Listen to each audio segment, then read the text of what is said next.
Hello, welcome to In Stitches with Jackie and happy 2025. This is an unfinished object. I opened up this box to find multiple pieces and, to my surprise, multiple completed blocks. I'm going to estimate that I started this about 3 years ago. I have taken it out a few times since then, stitched a few things, got a little frustrated, cut things wrong, put it back in the box, and I probably haven't looked at it for about a year. My goal for 2025 is to get these projects done. So it started with a 10-inch layer cake of Kaif. I'm not quite sure the name of it. I'm not sure. I think it was the winter version of something. And a 10-inch square of white Kona fabric. You put those together. You draw a line down the middle. You stitch a 1/4 inch on each side. You cut that apart. And that's what this yields right here. I'm showing what that was there. And then it's going to yield these two large half square triangles. They measure about 9 1/4 each. And I'm showing right here how you line them up to do the second cut. And that's what makes this unfinished object a little hard, because I did not write down what my cut was on these. What you need to do is you need to yield 4 pieces of an even size. And I'm going to show that coming up next. So this was a layer cake of Kaif, and then which is 10-inch squares. And then I took some solid white, just a basic Kona white, and cut 10-inch squares. The print and the white go face to face. You end up doing drawing a line down the middle, sewing your 1/4 inch on each side, and this is what it yields: 2 large half square triangles. So this half square triangle measures, it's a little more than 9 1/4. So what you need to do is you need to get 4 even pieces from this. And I've cut this wrong multiple times now. And this is the whole reason why this is not a good project to start and stop and start and stop, because you're going to get inconsistencies and you can't. You have to stay consistent with this quilt or it is not going to come out. I am only trying to get one more block done. I'm going to sew them all together, and I have this really nice purple fabric that I obviously was planning for a border. So this is the way you need to have these laid out when you are cutting them. You have to do it that way, because you have to have a stack going this way and that way in order for the one to the left, one to the right. So I determined with the measurement on mine that I am going to try to get 4 equal strips. Now previously I cut them at 2 1/4, and I had a lot left over. I had a reasonable piece left over, and I thought, oh, that probably was wrong. So this one, I am going to get this little corner off of here. This one, I am going to do at 2 3/8. So it's kind of a tricky one. So there's my 2 1/4, and I'm going to show the 3/8 line. You're probably not going to be able to see this, but it's not that, it's that line right there. So 1 2 3. So I'm going to do 2 3/8. I sprayed one of those like sticky things on here, and it's not supposed to leave like a fog on your ruler, and it did. I don't like it at all. And a lot of people push it, and I thought I would get it. I would have much rather just got the little sticky things that go on the ruler so it doesn't move. Okay, so this is my first piece. I'm going to keep it lined up. Now the second piece, get it at my 3/8, get it at my 3/8, 3/8, 3/8, 3/8, 3/8. This is, I hate this measurement because it's so easy to mess it up. The second one, 2 3/8. Move this over. And I am going to do the third one. That doesn't want to move. Gonna get ready for my third cut. I try to line it up as straight as possible. Well, that didn't help none. And always pay attention to body mechanics. I realize a lot of times you don't realize that you are straining.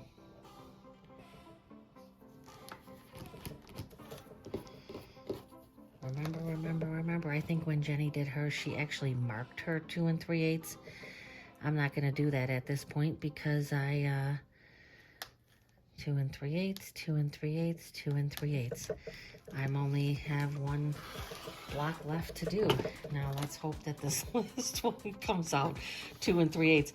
And if you're cutting yours, again, you have to get 4 equal strips. And if you're cutting them and you have a piece that's this big left over, then you know you cut it wrong.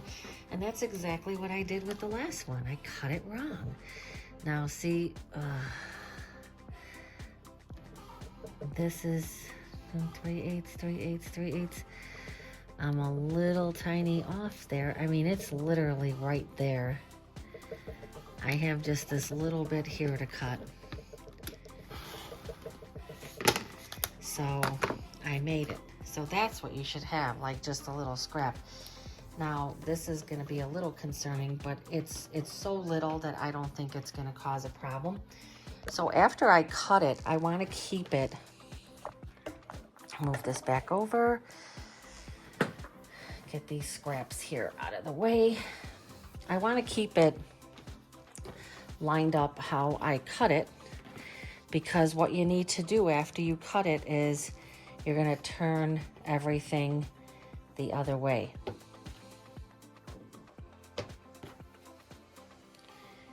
And that's how it's going to be sewn. And so maybe it makes a little more sense now why this one has to be cut the opposite.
Okay, I am setting up my strips here, and I'm showing that I'm putting them back in place because it's easy to get them mixed up.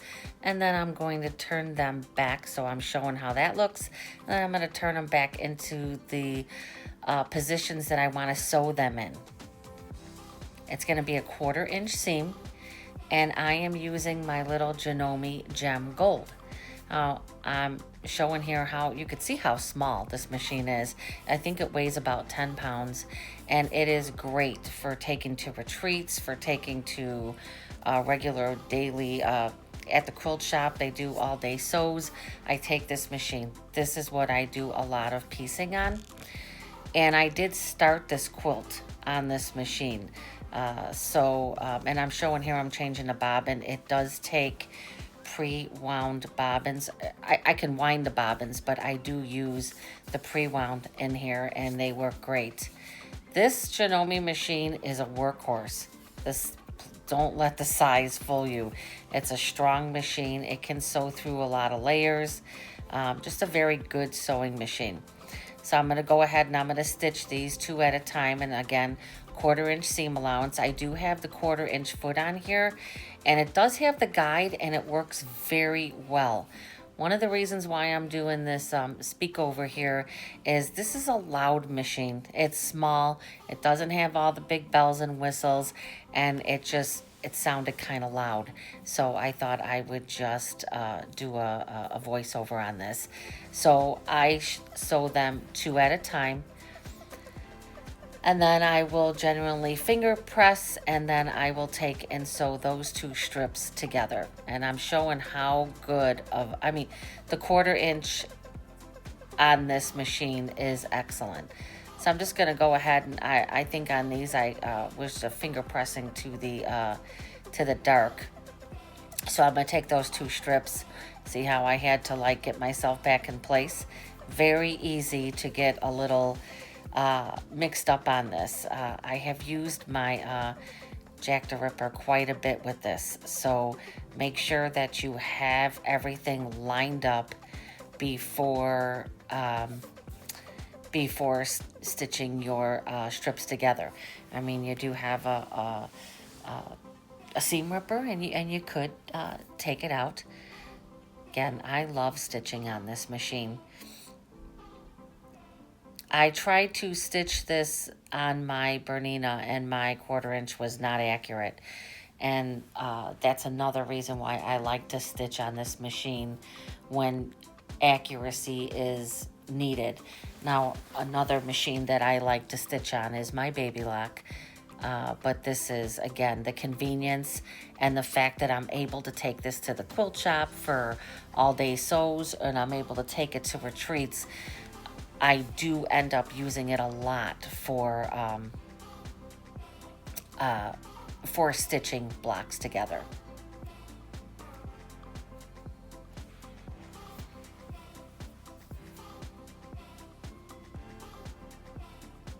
I'm again showing how even that 1/4 inch is. The Janome Gold does have more than just a straight stitch. There is a zigzag stitch. There is a blanket stitch on there. It does have that big button at the top there. It's the back stitch. It is a totally manual machine. No electronics. I mean, obviously it's an you plug it in, but nothing digital on it. I have to turn that little side wheel. There's a little side wheel at the bottom, and for changing the stitch width. Okay, I'm showing that I have this block all stitched together. I'm just finger pressing those seams, and it will be all set. You'll see that one is going to go in one direction, the other one in the other direction. I'm not going to sew these 2 together because I did mine scrappy. I could have done them like that, but I decided to do it scrappy. And so here I am just showing stitching the next block together.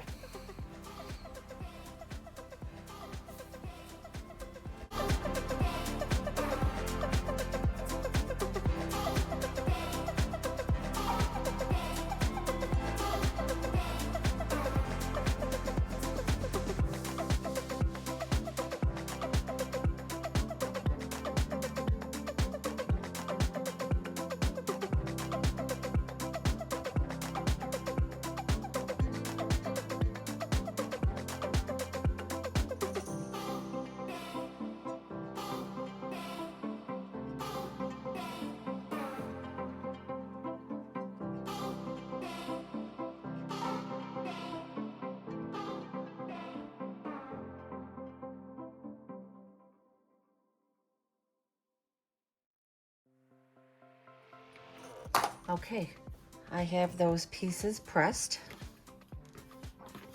I put a string here. So again, this is the one that I've already had put together. This is actually the last block.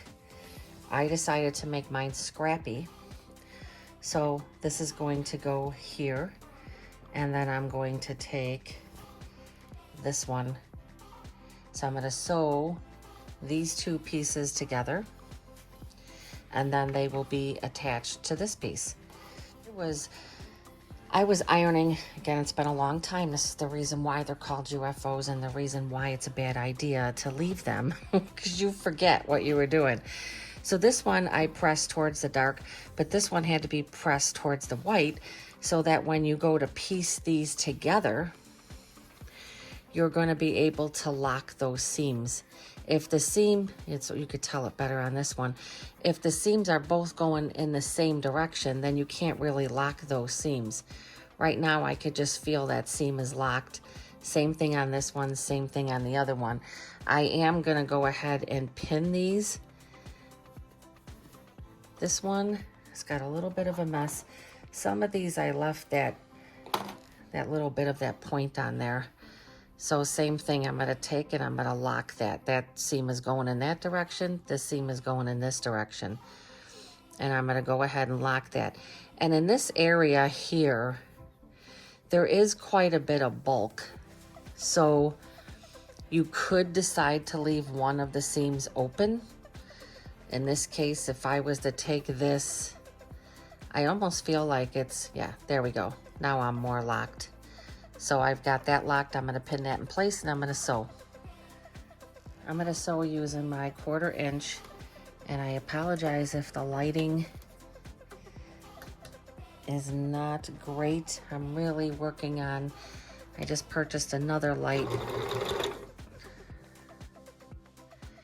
And this is the way you go back, right? It's been a while since I used this machine. I kind of feel like this little piece right here is a little bulky.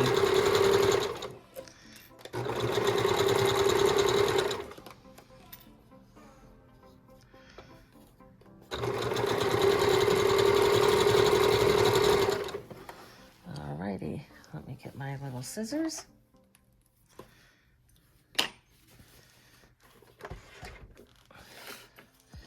So when I open this up,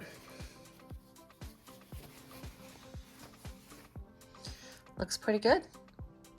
Seams are matched up really nice.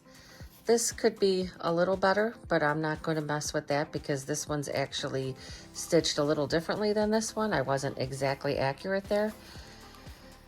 So I am going to go ahead and press these in the opposite directions, and then I'm going to stitch this block together.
So what I want to do is I want to make sure that everything is looking good with this connecting of these rolls. My main thing is this square here. I want it to be as accurate as it can be. So far, so good. This first one looks really good. I'm gonna keep going down the line here and hope that the other ones line up. Okay, here's the second one. Pretty good. Pretty good. So far, this is the best success I've had because I had problems with the other sections. All right, let's see my final one.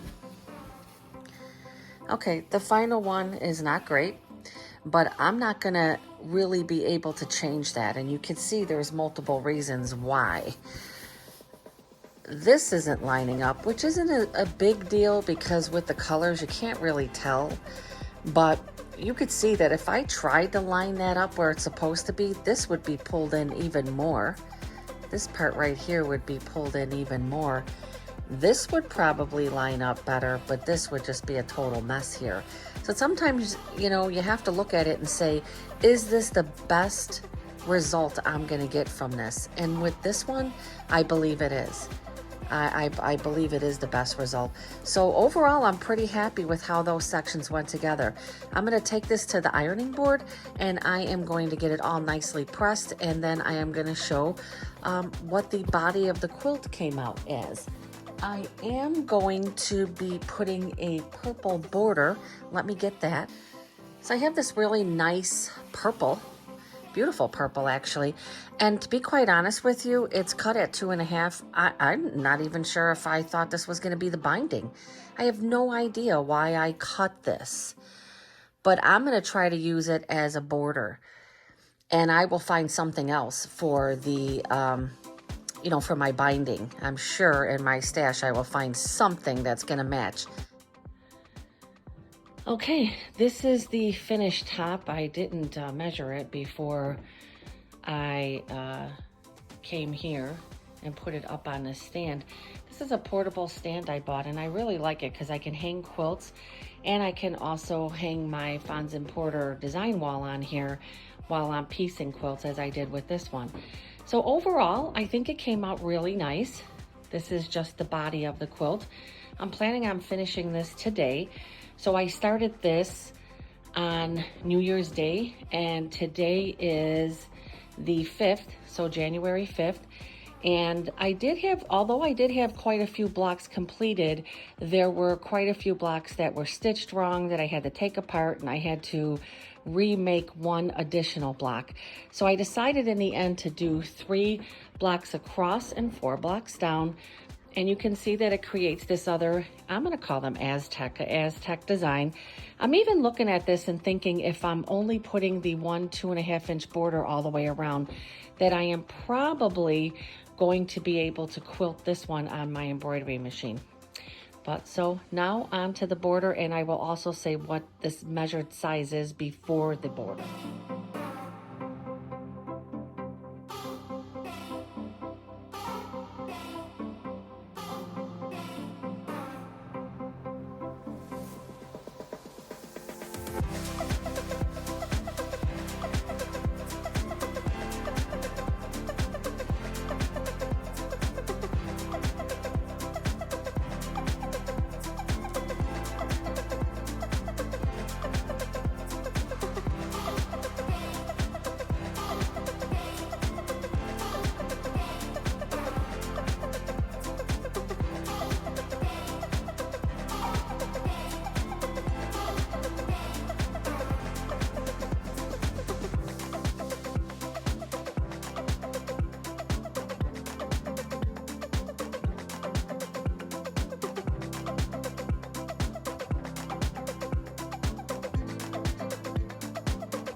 Okay, I have my quilt front laid out on the floor, and just wanted to show the proper way to measure your borders. And what you're going to do is once you have your borders pieced, is you're going to take, and the general rule is, and this is just how I do it, how I've always been told to do it, is you're going to go down pretty much the middle of the quilt, and you're going to take that all the way down the middle, and then from there you're going to cut off your excess.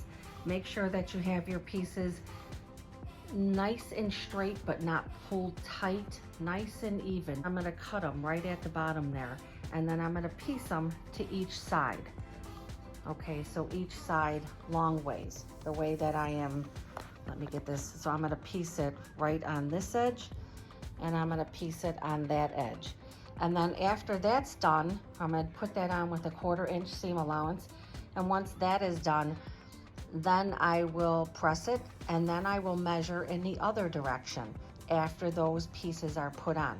So let me get that done, and I will be back with the next part.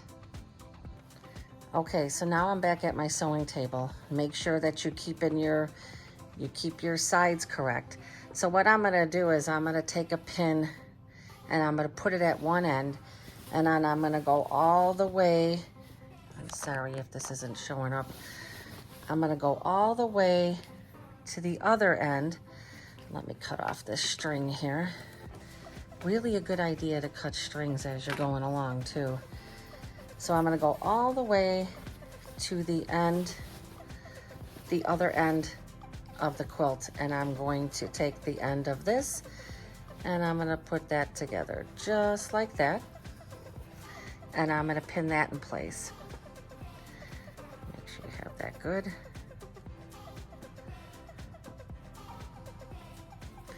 Then what I'm gonna do is I'm gonna estimate about where the middle of this is. Now this isn't a big quilt, so, and I know you can't see, but I'm able to kind of like stretch this out. I was able to stretch this out. I'm so sorry you can't see this as well. And now what I'm gonna do is I'm gonna put a pin somewhere around the middle.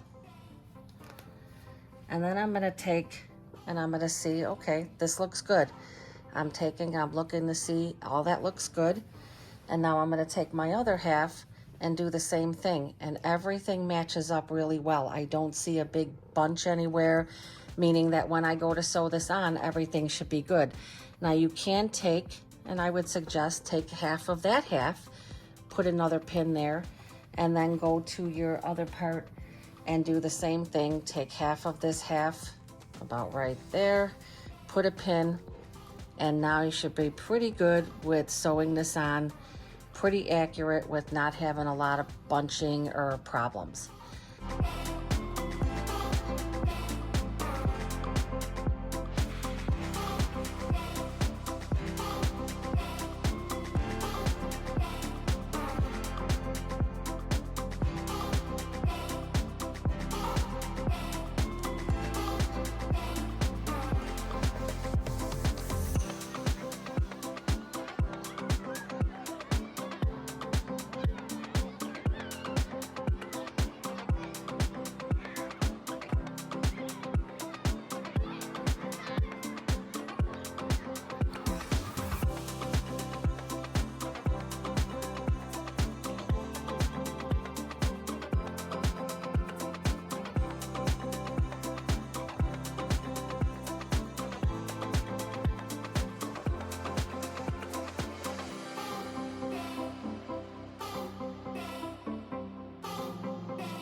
I'm gonna set my seam with the iron, and by setting the seam, I'm gonna press my hot iron all the way along this seam, and then I'm gonna take and I am gonna fold it over towards the border, towards the dark.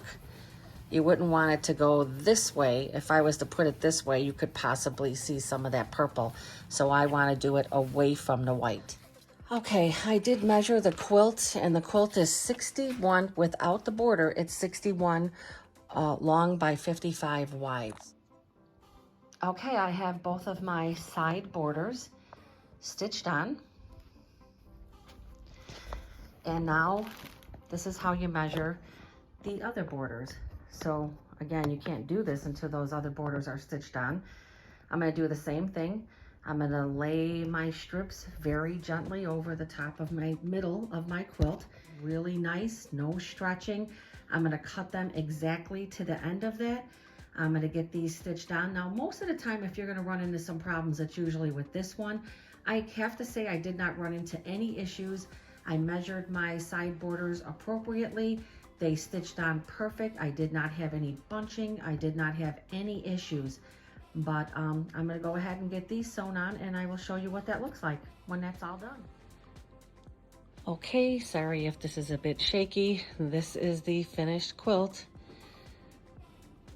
with the 2.5 inch or a finished 2 1/4 after being sewn on. I like the way it looks on top there.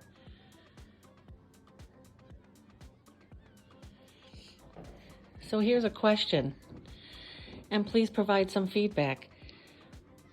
Would it be okay to end this quilt here, or do you think it needs another border? Please leave a comment. Let me know what you think. I'm good either way. I think that this would be a nice lap-size quilt. It would be simple. I do have plenty of cape I can go through to put a border on, but what are your thoughts? Do you think I can finish this quilt at this stage? Can I call this a completed quilt? Please leave me some feedback. Thank you so much. If you watched this video all the way through, please give me a thumbs up. Please provide a comment, share, and if you would, please press that subscribe button if you're not already a subscriber. Thank you so much.